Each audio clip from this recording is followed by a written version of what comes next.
Who's pulling the top draft picks? Plus, a deep dive into the Eastern and Western Conference Finals with Michael Pina and Chris Herring. On today's episode, Michael and Chris give their NBA lottery winners and losers, question Team USA's roster, answer a few more emails about the Sixers, should they trade Embiid instead, and break down the excellent conference finals that are taking place. Hawks in 7. Supporting gay athletes is a matter of respect. Daily cover.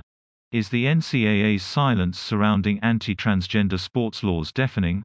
Daily cover.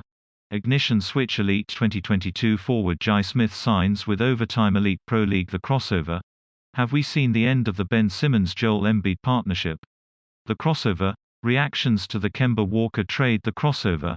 How should the Brooklyn Nets handle this offseason? The crossover. What offseason changes should the Utah Jazz make?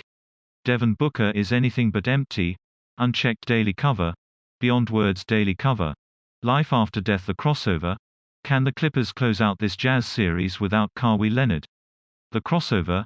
Is LeBron right about the NBA's injury problem? The crossover. What is the best available coaching job in the NBA? The crossover. How big of a surprise is the success of the Atlanta Hawks? Ben Simmons' lack of development is hard to process, and lately you haven't known what you're going to get from Jrue Holiday or from Chris Middleton. Which is the bigger problem?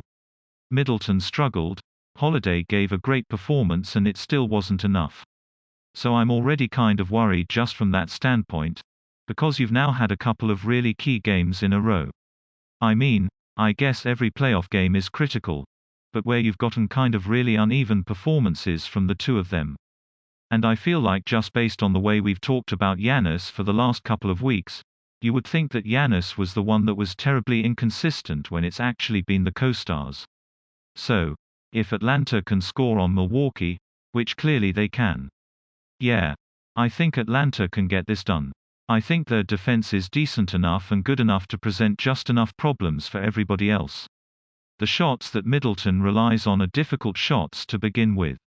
And so if he's not hitting at the clip that he normally does, and Holiday can be up and down, even if Giannis is consistent, Atlanta is clearly good enough to beat Milwaukee, where two of the three guys play really well.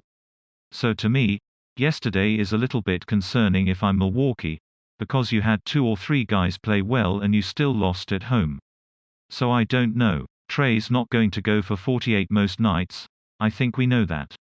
But to me, I don't know, like at some point you hope Bogdanović, whether it's injury or anything else, that he plays a little bit better. John Collins was great. To me, it doesn't look like some massive talent disparity.